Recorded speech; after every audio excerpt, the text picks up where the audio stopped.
Hello, everybody. Welcome into the Fantasy Pros Football Podcast. I'm Ryan Wormeli, joined this Thursday morning by Andrew Erickson and Pat Fitzmaurice. It's our Thursday show. We're talking some starts. We're talking some sits. We're talking, are we starting to sit in these waiver ads? We're going to talk some touchdown calls at the end of the show. Quick reminder for everybody that all of our weekly consensus rankings and tiers can be found at fantasypros.com/rankings. Fellas, let's dive right in. A couple of waiver wire ads. I'm going to ask you if we are starting or sitting them in week 11. Fitz, I'll start with you since you do a lot of our waiver stuff along with Bo and Debro. Audric Estime was kind of the big name this week. Got some really interesting and exciting usage for the Denver Broncos. It really looked like his backfield in this loss to the Chiefs. Are we starting or sitting Estime if we picked him up for week 11? It's not a conditional thing in my case for him. I did pick him up in several leagues this week, and I'm going to be starting him in, I think, 2 of the 3 leagues where I had the winning bids for Estime. I think he's going to be the primary early down back for the Broncos. I'm pretty heavily invested in Javonte Williams this season, so it pains me to take note of this, but take away an 88-yard rushing day against the Saints and their terrible run defense, and Javonte is averaging 3.37 yards per carry this season and has only topped 50 rushing yards in 3 of the 10 games he's played. So it really hasn't been pretty. I think maybe Estime gives them a little more juice in early downs than they've been getting from Javonte. And, last week he outsnapped Javonte at 26-16, outcarried him 14-1. It seems like there's been a changing of the guard. Erickson, we talked in draft season about how we were the estimates. We thought he was estimazing. We loved Audric Estime. We were disappointed maybe somewhat by the fall on draft day, but this is a player that you and I both liked, and we finally saw him not have this huge breakout, but have this great usage that we'd been waiting for. I mean, finally Sean Payton followed what he was saying to the media. Hey, we're going to get Estime more touches, and finally he actually followed up by giving Estime more touches. It took a long time, but I'm glad that I was able to stash Estime in a couple spots. I didn't get him in every league, but I feel good about him this week against the Atlanta Falcons. So I think that this is a situation where if you picked him up and you don't have any better options, then I think that he's a fine RB2 or flex play this week. I think it's important to check the rankings because we have seen this before with Sean Payton where he just decides randomly that, hey, I want to use a different running back this time. And even though Estime looks like he is the guy on early downs, if there's negative game script, is he still in the game? Because they still like to use Javonte as a pass catcher. We're also seeing Marvin Mims get a little bit more involved in the backfield. Marvin Mims actually was the RB2 last week, 3 carries. So he actually had more than Javonte and Jaleel McLaughlin. So watch out for Marvin Mims. But that being said, I think that the matchup is pretty favorable against the Atlanta Falcons. You have the Denver Broncos who are playing at home as favorites, right? This is a game script that, hey, if this game is at least close, then Estime shouldn't get game scripted out if they're not technically trailing. They're playing at home. Again, looking at the Falcons defense, all but one running back this season has gone over their rushing yards prop against the Atlanta Falcons, and that's included 70-plus yards in all but one of those games. So favorable matchup. The usage is trending upwards for Estime, and specifically what the Falcons are worst against is inside the tackle rushes, 29th in EPA per rush allowed. Every Broncos running back this season has at least 4 yards per carry on inside tackle runs, with Estime leading the pack. Obviously, it's on a smaller sample size, but 5 yards per carry against those inside runs. So I like Estime as a really good play this week. And if you picked him up, I think you can start him. Yeah, just 53 yards, no touchdown, no targets, but it was those 14 rushes compared to 2 from McLaughlin and it was against the Chiefs, where I'm like one of the best run defenses, if not the best run defense in the NFL. Yeah, definitely. The other running back I wanted to talk about, Gus Edwards made his return for the Chargers. J.K. Dobbins still outcarried him. Gus got more yards in this game, 10 carries for 55 yards for Gus Edwards in that win over the Titans. Erickson, what do you think about starting Gus this week? I think that he's 100% dependent on scoring a touchdown or not. If he scores, you'll be, hey, great, started him, feel good about it. If he doesn't, he's not going to get you a lot of points. Because I think that the Cincinnati Bengals run defense is actually kind of underrated. I think that we look at what they did in the beginning of the season when a lot of the guys were hurt, and we look at, this run defense is a sieve, they can't stop anybody. But when you look at what they've done recently, last 4 weeks, the Bengals are allowing the 3rd fewest fantasy points per game to opposing running backs. They've been one of the few teams that's actually been kind of able to hold back Derrick Henry in some capacity. Again, if you take out that one play that he had in overtime, Derrick Henry really hasn't had that many long rushes against the Cincinnati Bengals in 2 games against them. So I'm not going to say that Gus Edwards looked amazing in his game back. Yes, he got the usage and he got red zone attempts, but so did J.K. Dobbins. So did Hassan Haskins. So I feel like Edwards is kind of an uphill battle with maybe he scores a touchdown or maybe it's just Dobbins again, or maybe they use Haskins again because for some reason Harbaugh has this infatuation with his old guy from Michigan that he just needs to use at the goal line. So that's a cause for concern. So if there's no like yardage floor with Gus Edwards, given a matchup that I think is a little bit tougher than I think most people are giving credit for, I don't want to play Gus Edwards. If I had to play him, it would have to be like in a standard or half PPR, because I think you can probably find a much better option in full PPR with a much higher floor, because if he doesn't score, he's getting you like 2 or 3 points. Yeah, to that point of the Bengals run defense, if you take away that long run in overtime, 2 of Derrick Henry's clear 3 worst games of the season. Now, there's still a pretty high floor because he's Derrick Henry, but 2 of his 3 worst games Derrick Henry by a mile to Gus Edwards, right? were against the Chiefs, who are amazing, and then the 2 games against the Bengals. So it's a good point. Fitz, Gus Edwards, what are you doing with him this week? Any interest? Not really. He played 15 snaps last week. He got 10 carries, so he was carrying the ball on a high percentage of his snaps. And sometimes that's the case with the early down thumpers. Like they do get carries on a higher percentage of their snaps than maybe the passing down backs or the more well-rounded backs. But I tend to think Gus is more of a handcuff to J.K. Dobbins than a guy with real standalone value. Last waiver guy here, a receiver Fitz. Ricky Pearsall, 4 catches on 6 targets, 73 yards and a touchdown. He was behind only Jauan Jennings in terms of the receiving production in this game. Any interest in starting Pearsall this week? Yeah, I mean, I think he's playable. He looked really good on that 46-yard catch and run touchdown. I mean, just kind of a reminder that he was highly drafted and is a really athletic player. He played 64% of the Niners' offensive snaps last week. He is their wide receiver 3 now, and there is a lot to like. One word of caution, though, the 49ers' number 3 wide receiver is going to play fewer snaps than the number 3 receivers on other teams, just because the 49ers like to play Kyle Juszczyk a lot. And when you have both a fullback and a halfback on the field, that means you're only in a 2 wide receiver set. So Juszczyk normally plays about 60% of the offensive snaps for the 49ers, but it's worth noting that he had a season low 39% snap share last week against the Buccaneers. So maybe the 49ers are making a concerted effort to sort of ramp up Pearsall's role and scale back the usage of a fullback. Erickson, what do you think about Pearsall this week? I think it's tough to start him because isn't he the 5th option in the passing game? When we zoom out about the 49ers offense, right? So you have Jennings, you have Debo, you have Kittle, and you have McCaffrey, and then you have Pearsall. So I get last week they kind of all got there, but because they were playing Tampa Bay. Now, I'm not going to say that Seattle is some defense that they need to be fearing against, but this to me seems more like, hey, this is McCaffrey's 2nd game back. We know Seattle, we've been attacking all year with running backs. Is this a monster game for McCaffrey? And when you look historically, what player Kyle Shanahan to use the most against the Seahawks, it's Debo. Like, this has been Debo's matchup every single year against the Seattle Seahawks, including this season. So, yes, if Pearsall doesn't have that 46-yard touchdown, then you're not super excited about having to play him. That being said, I would rather start Pearsall than anyone on the Chicago Bears. So if that's your dilemma, that's what I would probably do, because he does have upside attached to this offense. And again, I'm not afraid of the Seattle matchup, but I think that he is more of a wide receiver 4 or a second flex play. So probably in shallower leagues, probably not going to start Ricky Pearsall, but I think that he needs to be rostered everywhere. Picked him up. I think it's okay that if he's on your bench this week.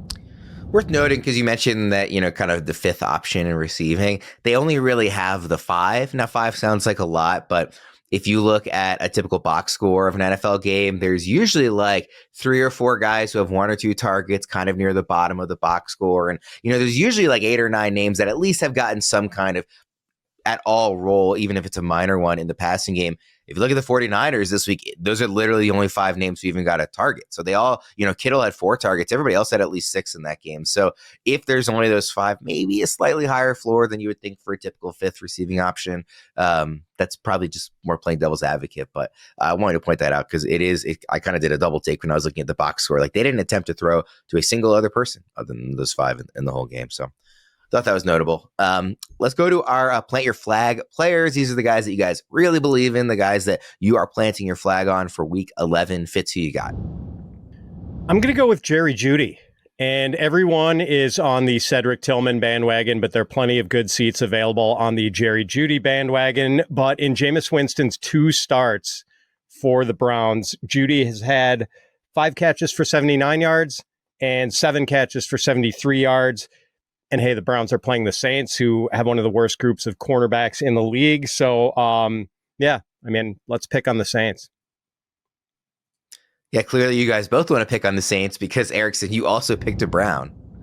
Yes, I'm going with Nick Chubb. Fresh off the bye week, he has rested and he is all ready to go to beat up on the Saints' atrocious run defense. Ranks 31st in EPA per rush, 6th in rushing yards allowed per game. I love the Browns in this matchup. I get that they're playing the Saints, but look, the dead cat bounce only lasts for 1 week. And then usually we see these teams after they fire their coach kind of regresses back to the mean. And you still look at the Saints roster and say, man, they did trade away a lot of their defensive players. They don't have Lattimore anymore. MVS is still the number 1 wide receiver. I think that the Browns can roll here in this spot. And I think that they're going to rely a lot on Nick Chubb. And I think that if they move the ball effectively, Nick Chubb is going to be the goal line back for the Cleveland Browns. So I like him in this matchup. I know that he's been kind of tough to push the button on. Look, we talked about Nick Chubb a lot in the trade show as a buy low candidate kind of during his bye week. And this is one of the best matchups he has left rest of the season. So if you went out and traded for Nick Chubb, this is the matchup you want to start him in because their upcoming matchups aren't nearly as good. So you want to take advantage while you can with this positive spot for Nick Chubb. Fitz, do you like the Browns passing game or the Browns rushing game better in this matchup? I just think the way they've been throwing with more than 40 pass attempts in Jameis Winston's first 2 starts, I think they just want to throw aggressively, which is weird for a Kevin Stefanski offense, but it just seems like they want to be aggressive in the passing game. So I'll say they want to, I don't know, this isn't vintage Nick Chubb. I don't think they can run it 30 times. I think they've got to have balance, and I tend to think it's going to be more of a favorable matchup for the passing game. The NFL season is rolling along and the contenders are separating from the pack. The one thing that hasn't changed this season, DraftKings Sportsbook, an official sportsbook partner of the NFL, is the number 1 place to bet touchdowns. Fade to the corner of the end zone, running back breaks through the line and gallops 60 yards to score. We don't care how they get them. We just want to bet on touchdowns. And DraftKings is the best place to do it. Ready to place your first bet? Try betting on something simple like a player scoring a touchdown. Go to the DraftKings Sportsbook app and make your pick. The Week 11 slate looks absolutely sensational, kicking off with Commanders Eagles on Thursday night. We also get Ravens Steelers in the early slate Sunday, Bills Chiefs in the late afternoon. We get to top it off with Joe Burrow versus Justin Herbert on Sunday Night Football. I cannot wait for these matchups. Every one of those games has a spread of 3.5 or smaller and a total of 48 or higher, except Bills Chiefs, ironically, on the total. They are a little bit lower. Plus, they all have major implications on the playoff picture. Odds and lines are subject to change, of course, but this slate rules. Whichever game you bet, here's a reason for new customers to do a touchdown dance of their own. Bet $5 to get $150 in bonus bets if your bet wins. Score big with DraftKings Sportsbook, the number 1 place to bet touchdowns. Download the DraftKings Sportsbook app and use code FantasyPros. That's code FantasyPros for new customers to get $150 in bonus bets if your bet wins when you bet just $5. Only on DraftKings. The crown is yours. All right, guys, let's go to our player debates here. Erickson, for the running backs, are you starting or sitting Jaylen Warren versus Rico Dowdle? So this one's tough for me. I think that I want to go with Rico Dowdle because I think that he'll get more projectable volume. Fitz, tell me why I'm wrong. I don't think you're wrong. I mean, I think so. If Najee didn't practice on Wednesday. He's got the ankle injury, and some people thought, like some of the Twitter injury docs said they thought it was like a high ankle sprain mechanism. So Najee is a warrior, though. Like if there's a dude who's going to play through a high ankle sprain at running back, it's probably Najee. So if he's out, like I think Warren's a slam dunk. But if Najee plays, then I think it's a coin flip. So, Warren's been splitting the backfield pretty evenly with Najee, even when he plays. 3 games back from his knee injury, Warren has had 14, 11, and 16 touches. And his snap shares have been like in the 40% to 50% range. So, and like the Baltimore run defense, really good. But as Worm has pointed out to us, Baltimore sort of gives it up in the passing game to running backs. And certainly it's not going to help if Kyle Hamilton is out with an ankle injury. So, yeah, I mean, Dowdle's role is attractive, but like the Cowboys offense is the Titanic right now. So yeah, there is projectable volume, but like that's kind of empty volume. That's Alexander Madison volume. What do you win when Rico Dowdle gets volume, right? Like that's the concern. So, I mean, and I just think it's good process to say, hey, like say no to Dallas Cowboys, right? Like you just don't need to play Dallas Cowboys when you could play players in the Steelers Ravens matchup that's high and flying. Like if you're going in your Monday Night Football lineup and you need Rico Dowdle to score 15 points, like how are you feeling? Probably not great. No. So maybe Warren is just the play, especially if Najee is banged up. Yeah, Worm was talking about the totals on some of these games. What's with Steelers Ravens having a total like what 48.5? I mean, aren't those supposed to be 16-13 field goal fests? I actually was going to bring this up, Fitz, that I don't think that game is going to be very high scoring. And I'm very confused. My favorite bet of the entire week is Ravens Steelers under. Like even setting aside the fact, like the history between these two teams and the fact that like, you know, you just think of AFC North games as being the under outside of, you know, Ravens Bengals this season. I like the Steelers are the one defense that has given Lamar trouble this, you know, in his career really consistently.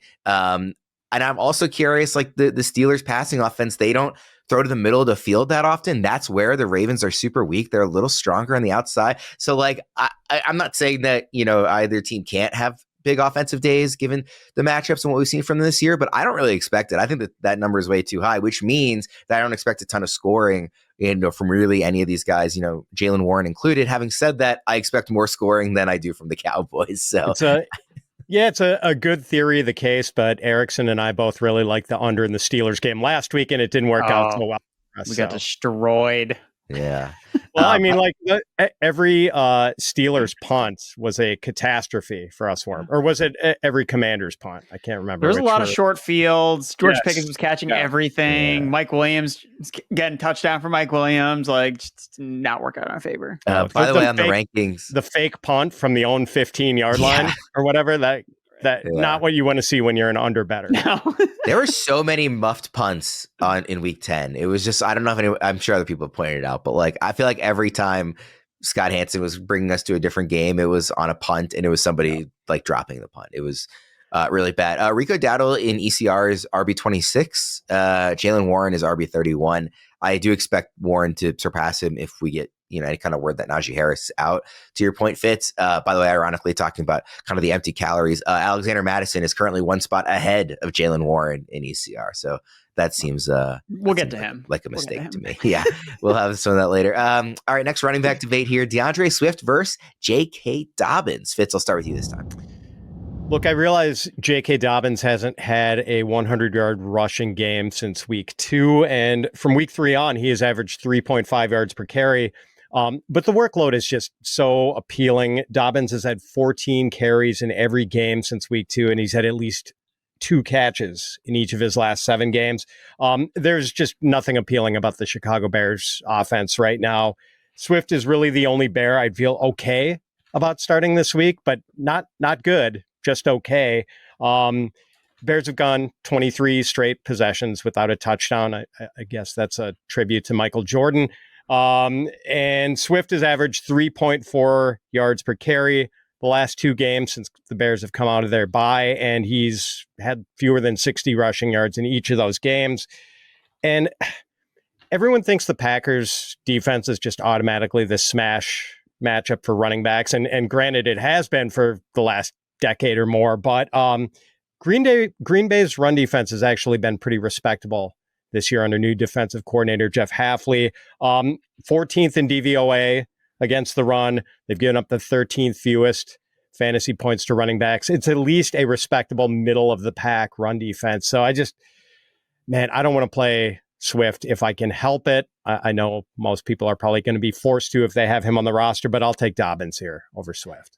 Yeah, Fitz, to your point about kind of what we've seen from him since those really fun first 2 weeks for Dobbins, his yards per carry since the start of week 3, 2.9, 2.3, 3.8, 2.9, 3.4, 6.1, 3.3. So outside of that game against the Browns, he has not had a game where he's averaged 4 yards per carry since week 2. So, I mean, Erickson, I remember talked about in August how you had spoken with, I forget which one of the kind of the fantasy doctors. Edwin Porras. Okay, yeah. You talked to Edwin about how you expected, based on the medical history, Dobbins to have a strong start to the year and then maybe be the type of guy you look to sell away. The volume has not just remained consistent, it's actually gotten better as the year has gone on, but the efficiency has gone way down.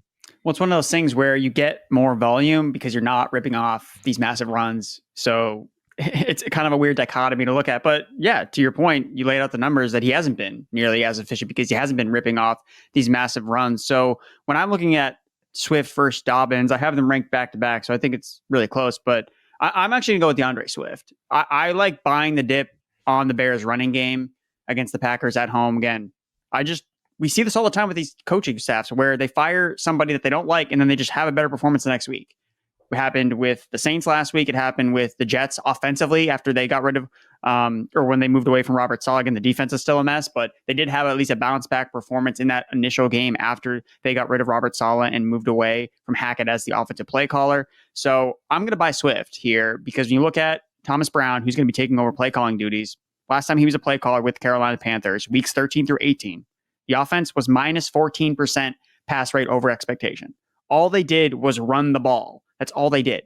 And the only way that I can see this Bears offense getting fixed in any capacity is we need to run the football. Like, we need to save Caleb Williams from himself. Stop having him drop back to throw 30 plus times per game and generating more sacks. Like, they need to pick up yards on first down and second down, make it more third and manageable. So for me, I think that Swift is just going to get fed a lot. And to Fitz's point, Swift, even when the Bears have been bad on offense, like, he's been okay still. So he's the part of the Bears offense I feel like I at least trust the most. If this offense bounces back in any capacity, I expect him to get a ton of volume in it. And I did talk about when we were mentioning Gus Edwards, I don't love the Bengals matchup for running backs. So if Dobbins doesn't rip off that big run, which he has not up to really this point since week 2, then I'm afraid he's more touchdown dependent. And with Gus Edwards thrown to the fold, does he end up getting those red zone carries? I'm not so sure. Whereas DeAndre Swift, I guess Roschon Johnson could vulture a touchdown, but I am a little bit more confident in Swift's workload and matchup this week.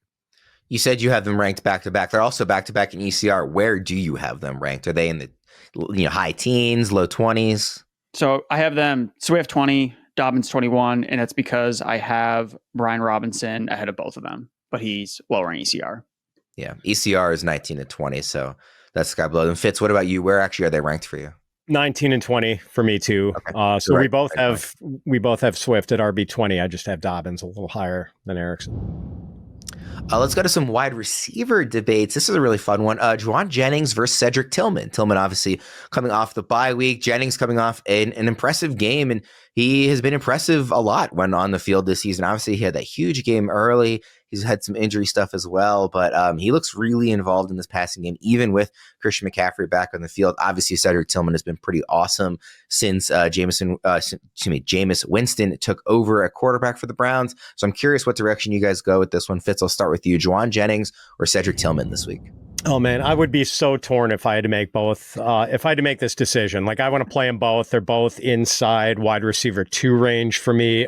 Tillman is just really coming into his own over his last 3 games. 21 catches, 255 yards, 3 touchdowns, and the QB change from Deshaun Watson to Jameis Winston has obviously helped promote the Tillman breakout. And as I just mentioned, Saints cornerbacks not good, so things set up pretty well. The only thing that concerns me about Tillman is that the passing volumes for the Browns might be unsustainable. As I mentioned before, Jameis has thrown 41 and 46 passes in his first 2 starts for Cleveland. So there have been plenty of targets to go around for everyone the last 2 weeks, but like, Tillman has not been the target leader. Elijah Moore actually has 21 targets the last 2 weeks, Tillman 20, Jerry Jeudy right behind them at 19, and they still got David Njoku. So you just don't know. It could be more like 6 or 7 targets for Cedric Tillman this week than 9 or 10. But it's still Tillman for nose over Jennings for me. I really like Jennings. Have nothing bad to say about it. Like, just such a good player, man. I can't believe he's been languishing on the 49ers bench this long. Like, he stepped right into the Brandon Ayuk role, and the Niners offense hasn't missed a beat without him. He's caught 68.1% of his targets averaging 10.4 yards per target, which is insanely good. I love the guy. And he played 91% of the snaps last week, so he's got a big, beefy role in this offense. Erickson, what do you think? Cedric Tillman or Jauan Jennings? I agree with Fitz. It's Cedric Tillman for me. I guess I looked at it as, who can I just not bench, right? I guess I could just feel like it better about benching Jennings because, oh, well, maybe it's just going to be another 49er that goes off. And it just won't be Jennings is weak just because there's so many mouths to feed into the offense. Whereas if the Cleveland offense does anything through the passing game, I feel the most confident that Tillman will be the number one contributor, even though, again, there is also competition with Cleveland, but not to the extent that there is with the San Francisco 49ers. And we've only seen good with Cedric Tillman, right? Since Winston has basically taken over. Since basically they traded away Amari Cooper, it's only been Cedric Tillman good, where Jennings has a little bit more ups and downs. I think that maybe he has the highest ceiling, but I would think that Tillman, I mean, his ceiling is also really good. I mean, he's basically been a top 14 receiver, I think, every single week, the last 3 weeks. So I was looking at that and I said, man, I can't bench Cedric Tillman, even though Jennings has also been fantastic. I mean, he's top 15. He's top 15 in receiving yards per game among all wide receivers this season, which is a crazy number to look at with Jauan Jennings. He's basically doing everything I wanted Brandon Ayuk to do this season when I was drafting Brandon Ayuk in the second round of all these best ball drafts. And Jennings, to his credit, is the only receiver that I can think of that got paid this offseason that actually is playing well. Like every other receiver that got paid either isn't performing or got hurt. And then Jamar Chase, who hasn't gotten paid and is the number one receiver in fantasy. Go figure. I really don't want to sit either of these guys, truthfully. All right, Worm. So I'm going to make it a little harder. So CeeDee Lamb, throw him in the mix here. What do you do? Ooh. Yeah, because this is where it gets tough. Because this is the actual decision people are going to make. I don't know if I have the cojones to sit CeeDee Lamb as much as I might think that's the correct decision. It's not an easy matchup for the Cowboys. It's Cooper Rush at quarterback. That might be enough to get away from CD and have him third, even if I don't I might still start him anyway because I don't have the stones to get away from it. What would you do? With the Dolphins thing, I didn't waver. I just kept Hill in every single week with bad quarterbacks, and it blew up my face every single week. Do I want to do that again to myself? And as I'm looking at my rankings, I got Lamb, Tillman, and Jennings. I'm looking at it, and then if I have to push the button, right? Man, I think I'm going to bench Lamb for those guys. I get that he's going to have volume, but these guys have been producing, right? And I guess Lamb has obviously been producing too, but a lot of that's been with Dak Prescott. So, yeah, I don't know. This one is tough, but he had 21 yards on 10 targets in week 10. CeeDee Lamb. I guess for me, it's would I be even considering this if he had just caught the touchdown, right? Because that's the thing. Like that's why he didn't produce. He would have been fine if he just catch the touchdown. Are we even having this conversation, right? So, but again, the matchup is also tough against the Texans. I think to your point in terms of how it's helping me make a decision, like if I was deciding between Tillman and Jennings, is I feel like I'd be more inclined to start Tillman over CeeDee Lamb and less inclined to start Jauan Jennings over CeeDee Lamb. Like if I had to pick one of the two. So maybe that says that I should be feeling more confident about Tillman over Jennings, right? Yeah, I think that's a good way to look at it. Yeah. Fitz, what do you think? Where would Lamb rank compared to those two for you? I've got him ranked ahead of these guys. Like, I know it was gross for CeeDee Lamb last week, but there was time early in the 2022 season when Dak Prescott got hurt, missed 5 games. Cooper Rush started, and over those 5 games, CeeDee Lamb averaged 6 catches and over 70 yards a game.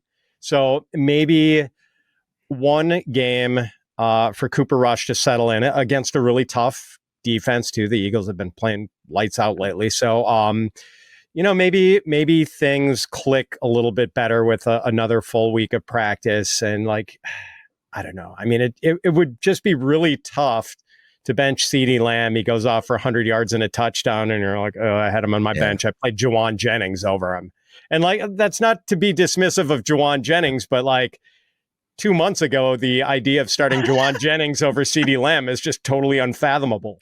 Yeah, it's probably overthinking it to sit CD. Having said that, I kind of think D'Amico Ryans might just eat Cooper Rush's lunch on Monday night and not. I think that going back to what I said earlier, I don't think we're even having this discussion if Lamb just catches that touchdown last week. Yeah, let's just pretend he did. Let's just pretend he the sun wasn't in his eyes. The home field advantage was a fugazi. He just catches the touchdown. Everyone's like, oh, he's fine. That's fine. So I think last week was probably like the stone cold worst outcome for Lamb when it comes to having Cooper Rush. So yeah, I think I'm going to still start Lamb over those. But if he bombs again, well, sorry, not doing it 3 weeks in a row. Sorry. Fitz, another wide receiver debate here. Courtland Sutton or Calvin Ridley, two guys who have had their low moments this season, but who have been playing pretty well and producing for fantasy managers in recent weeks. Who do you like better in week 11, Courtland Sutton or Calvin Ridley? Yeah, I mean, since we're talking about the psychology of start-sit decisions and this whole premise of like benching CeeDee Lamb for Jauan Jennings, Calvin Ridley has burned a lot of people, and I think that influences start decisions for a lot of people. The amount of scar tissue you have with certain players, and maybe it's because I don't think I've been as heavily invested in Calvin Ridley as some other people in recent years, so I don't have as thick scar tissue as some other people might with him. Maybe that's why I'm so willing to buy into this Calvin Ridley surge that we've been seeing. Over the last 3 weeks, Ridley has 20 catches for 300 yards and 2 touchdowns on 32 targets. He's been wide receiver 3 in PPR scoring and wide receiver 5 in fantasy points per game over that span. 2 of those 3 games have come against legit defenses, Chargers and Lions. And Ridley's been doing it out without the same sort of massive passing volume that the Browns have had that sort of floated Cedric Tillman's 3-week surge. Titans have averaged 31.3 passing attempts over Ridley's 3-game hot streak. Target share over Tennessee's last 3 games for Ridley, 34%. Like, he is the alpha receiver in this offense, clearly. And, I'll be interested to hear what Erickson has to say, because I know he's got a tortured history with Courtland Sutton. Like, I have nothing bad to say about Sutton. He's been really hot, too, over his last 3 games. 21 catches, 292 yards, and a touchdown. I just feel a little bit better about Ridley. Yeah, when I was looking at the rankings, and let me know if this has changed for you guys, but it appeared that you both had these players close to each other, but in different areas of the rankings. Fitz was higher on both Ridley and Sutton. Erickson lower on both these guys, but still having them close. That would be an interesting conversation too, Fitz, about maybe like an off-season conversation. Who are the players that you personally have the most scar tissue from starting in the wrong weeks over the years? Everybody's got their own list. Calvin Ridley is on that list for me. Erickson, Calvin Ridley or Courtland Sutton, who do you prefer this week? I have them ranked back to back. And it's weird because when I saw this debate in the show sheet, I immediately thought of the Spider-Man meme, because I feel like these guys have been the same type of player all year long, where it's like target leader on their team, but like shaky quarterback play. Sometimes they just get all the volume and they produce, and other times they just do absolutely nothing and they just totally ghost you. But over recent weeks with favorable matchups, things have been going in their favor. So I think that both guys are strong wide receiver plays this week in that wide receiver 2 range. I think I do lean Sutton a little bit more, because I could see things just going very south for the Titans because they're playing the Vikings. Just a defense that when you look at fantasy points against, yes, they've given up a lot of points to receivers, but a lot of that was in the beginning of the season. A lot of it is garbage time. And we've seen Brian Flores just put the clamps on opposing offenses. And if Will Levis gets clamped by Brian Flores, then we have a problem with Calvin Ridley potentially. Whereas Courtland Sutton, man, I am not concerned about the Falcons defense whatsoever. AJ Terrell has to be one of the most overrated, quote unquote, number 1 cornerbacks. So I think that the matchup slightly favors Courtland Sutton. So I like starting him. But again, I think both guys are good plays this week. Yeah, like Sutton has been good lately for sure. 100 yards, 122 yards, 70 yards and a touchdown. That's his last 3 games, coming against Panthers, Ravens, and then the Chiefs, which obviously are good defense, the last one. And yet, like, I have him in a guillotine league, and I sit here staring at him, and I'm like, I don't know that I want to try guillotine. I mean, you go one more week back, and he has 0 targets. Exactly. Exactly. So I get why you can. Same thing with Ridley, man. He has games where he just doesn't do anything. Yeah. I'm kind of torn. Where do you have them ranked, Erickson? So I have to move them both up a little bit. Okay. So probably closer where Fitz has them, because I was a little bit lower. Again, having them next to each other, I feel good about, but the receivers I have ranked over them, I need to make some adjustments, because they should both be inside my top 24. Growing up, basketball was never near the top of my list of favorite sports. I always preferred baseball and then football as I got older. But once I was in college at Maryland, I completely fell in love with the atmosphere at college hoops games, the energy, the passion, the noise, the chills. There's no fan experience in the world quite like a high-level college basketball game. I still remember storming the court my final game as a student senior year against UVA. Now that I'm a decade past my days as a student, when I need basketball tickets, I turn to Game Time. Maryland playing Marquette this weekend. Very big game. I wish I could go to Game Time and get some tickets for that one. Unfortunately, I'm not in the area, but Game Time can still help you out if you are. Game Time has this new feature called Game Time Picks, which filters out the fluff to show you only incredible deals on great seats. It makes getting tickets to see your favorite teams play live even easier. The list of my favorite features on the Game Time app is too long to read everything, but here are some standouts for me personally. I love the Game Time Picks curation, obviously, especially since I can use it for not just sports, but concerts, comedy, theater, and more. I also love the all-in pricing, so there are no surprise fees at checkout. There's nothing in the world more infuriating to me than thinking I know what I'm about to spend on a purchase, then getting hit with a surprise fee at the last second. That doesn't happen with Game Time. Plus, I also appreciate the seat views to get a panoramic view from your seat in the app before you commit to buying. So take the guesswork out of buying tickets with Game Time Picks. Download the Game Time app, create an account, and use code FantasyPros for $20 off your first purchase. Terms apply. Again, create an account and redeem code FANTASYPROS for $20 off. Download Game Time today. What time is it? Game time. All right, guys, let's get into our more rapid fire start, sit, decision segment. We'll do another running back here. We talked about Audric Estime a little bit already. How about Javonte Williams, who appears every week because he's always ranked in this range where it's good to kind of question. Javonte Williams versus Tank Bigsby. Fitz, you're the kind of the Javonte guy. Who do you like better this week?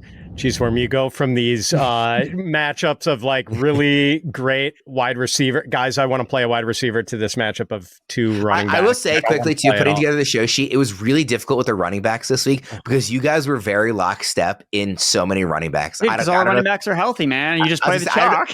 I don't know if you noticed this, but like a lot of your rankings are very similar to each other on the running back side, and sometimes that's fine. I mean, you guys are allowed to agree on stuff, but if you're ever looking for some like, oh, here this could be an interesting conversation, no, they agree on everything. So they're like, it was kind of a struggle on the running back side. I mean, it is such a clear division of running backs in the rankings this week. It's like 18 guys you want to play, about 12 guys you could play, and then a ton of guys you just don't want to play. And these guys are in the you don't want to play range. So I'm playing Tank if he plays. He's got an ankle injury. It's not clear that he's going to be active for this one, but I do think it's like premature to assume that Travis Etienne has reclaimed his job. It seems like everyone wants to give that lead running back job back to Travis Etienne, but like early in the season, Tank Bigsby was clearly a better runner than Travis Etienne. Like it just, I don't think it was even close.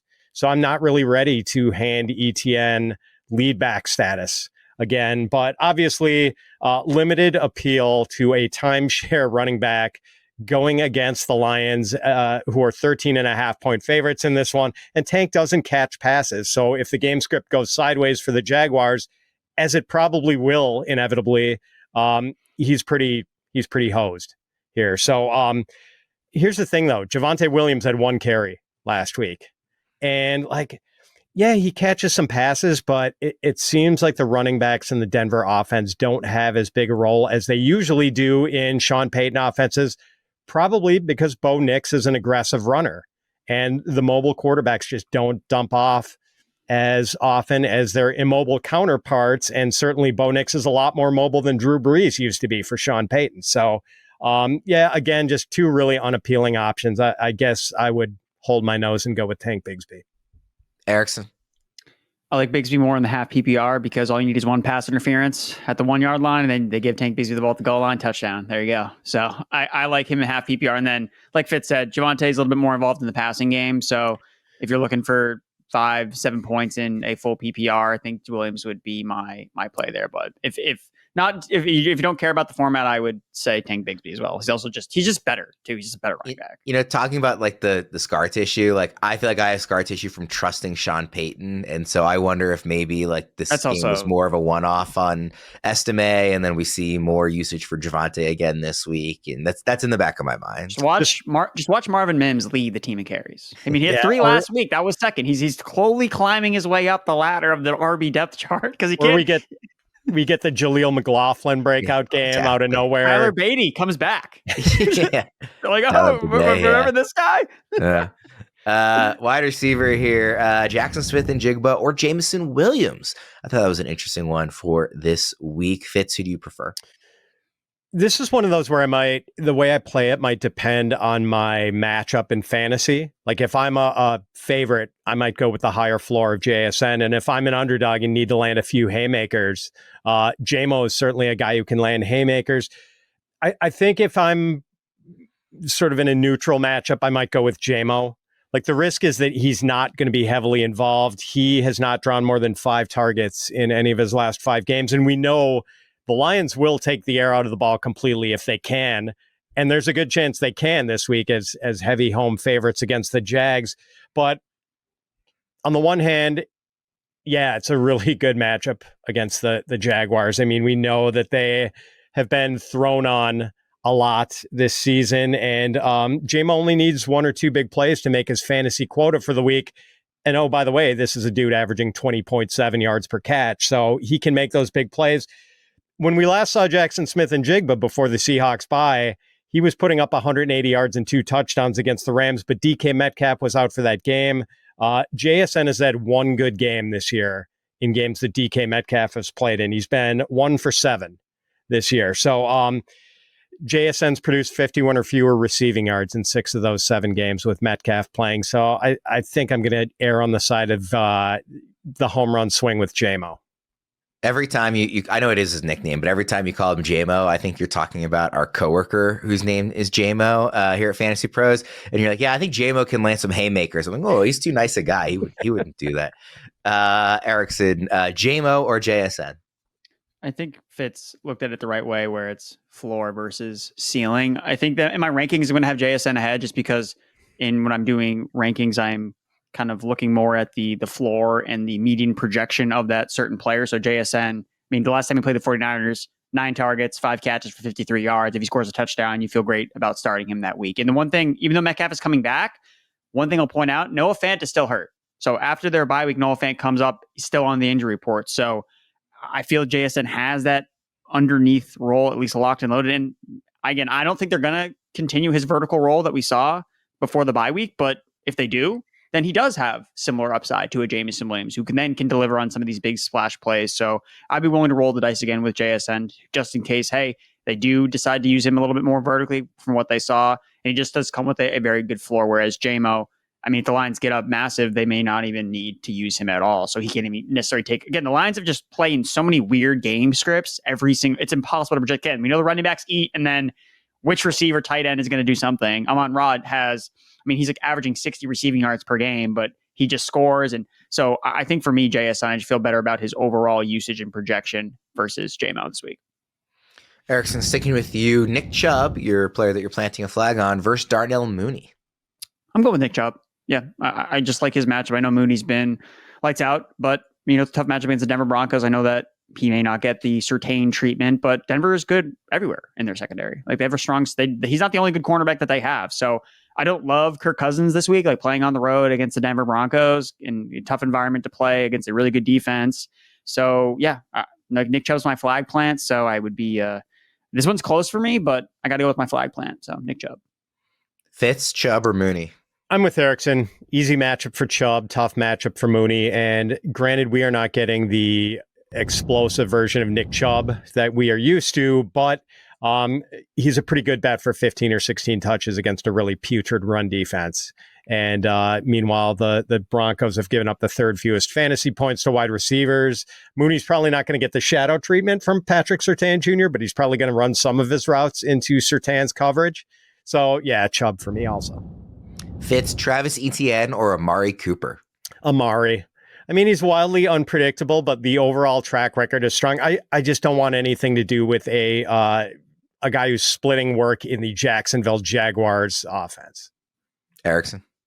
I mean, if Amari Cooper plays, I'm playing him. My flag plant from last week, they didn't even get a chance to play. Going right back to him. So yes, Amari Cooper for me if he's active. TBD.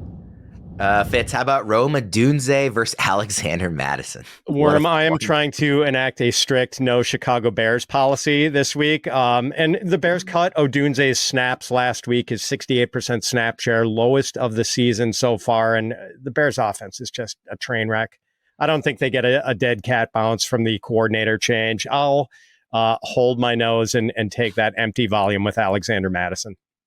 Erickson? I actually am. I am buying the dead cat bounce. The bear cat bounce is what we're going to call it this week at Soldier Field. I'm going to take the dead bear bounce.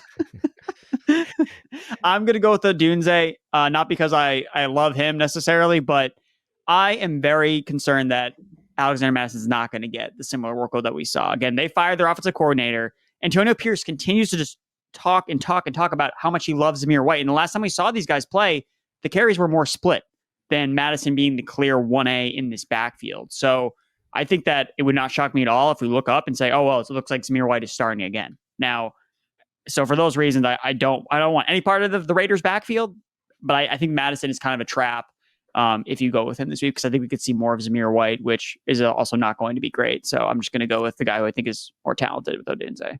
Yeah, I feel like you can squint and make a case for, well, Odunze, you could see the upside. He's a talented guy later in the season. Maybe, coordinator change. You can make that case. I just don't see the case for Madison doing anything of value. He has 2 games this year with even 40 rushing yards. Like, if it was Odunze versus a lot of other running backs, I might have considered the other running back, but in this all the running backs that we know we need to start. Yeah, in this one, it's like, just give me the perceived upside on Odunze, even if it doesn't really seem to pan out that way. One more here, Fitz. Alec Pierce or Gus Edwards this week? Gus Edwards.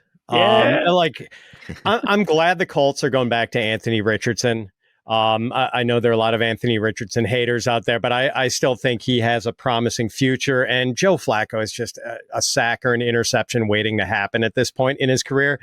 Thing is, they're probably going to be like 15 completions for Anthony Richardson this week or any week. I mean, it's always a small pie to be divided, and now it's getting divided even more ways with Michael Pittman Jr. coming back this week. So yes, there's always a chance Alec Pierce gives you a big play, but there's also a chance he gives you a 0. And I'll just take my chances with Gus Edwards falling into the end zone. Erickson. I'd rather start MVS than these guys. So there's your Me answer. too.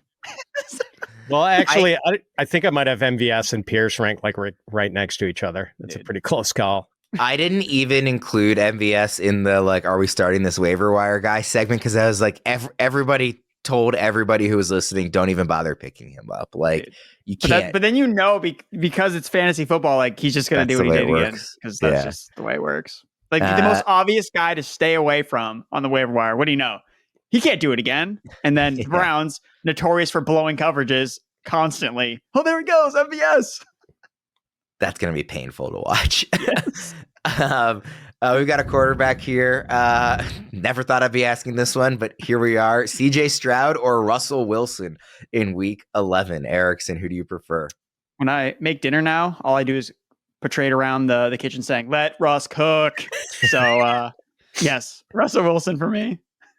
Fitz? It's Russ for me too, but I'll be honest, I don't like either guy very much this week. I'm well below consensus on both. Don't have either guy in my top 15.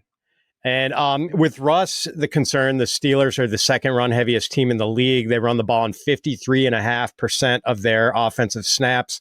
Russ has thrown fewer than 30 passes in all 3 of his starts. And his efficiency numbers are probably unsustainable. 8.7 yards per attempt.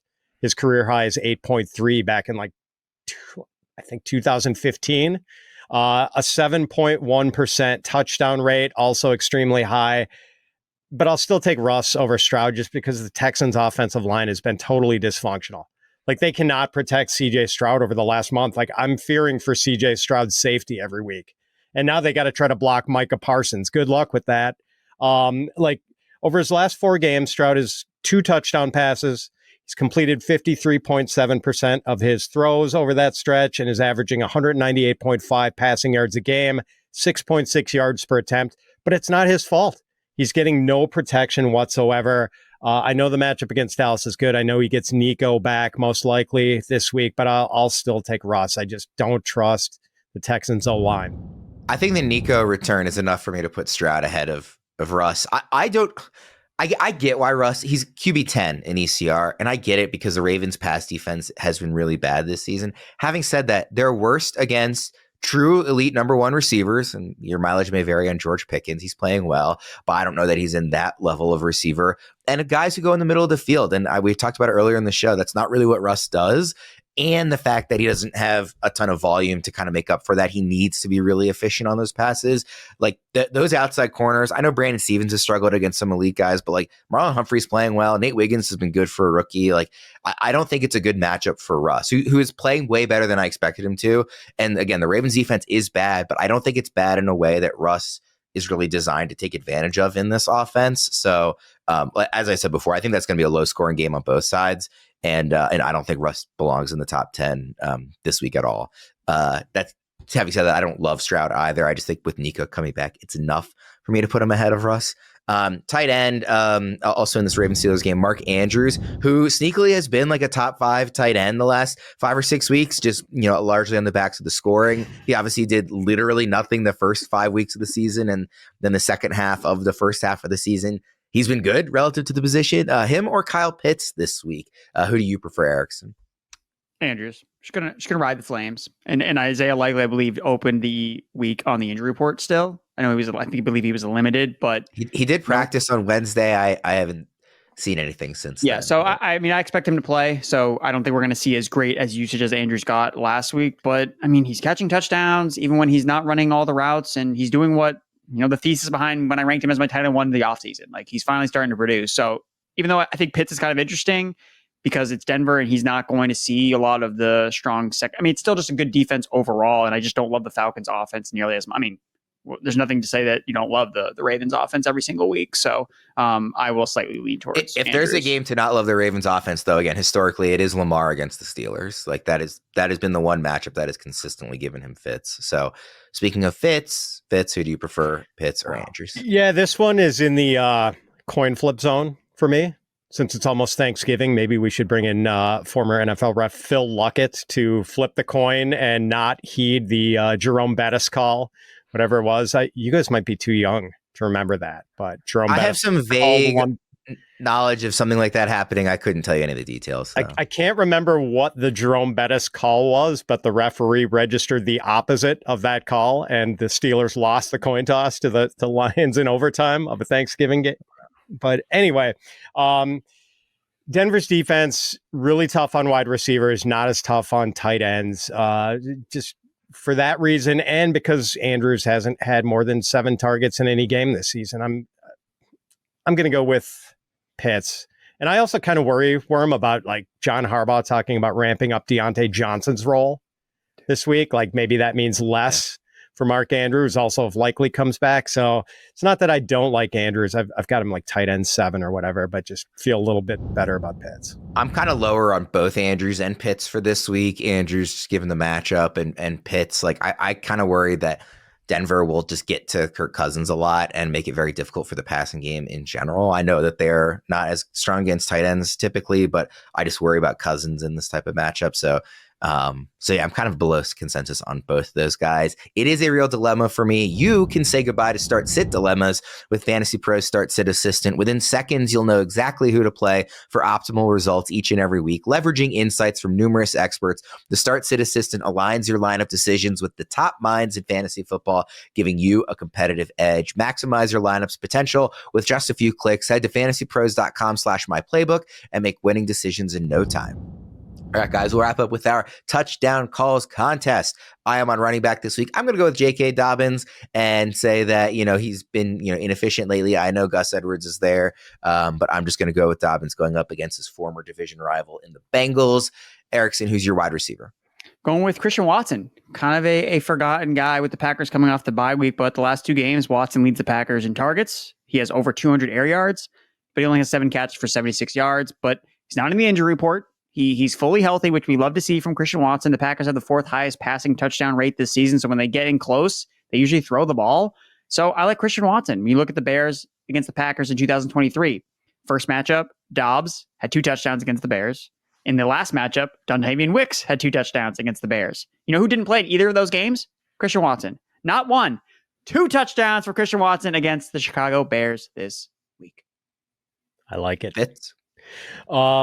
Well, I do not want to incur your wrath by being disrespectful of Mark Andrews. So even though I would start Kyle Pitts over him, I'm going to take Mark Andrews to score a touchdown. 0 touchdowns for Mark Andrews in his first 5 games of the season.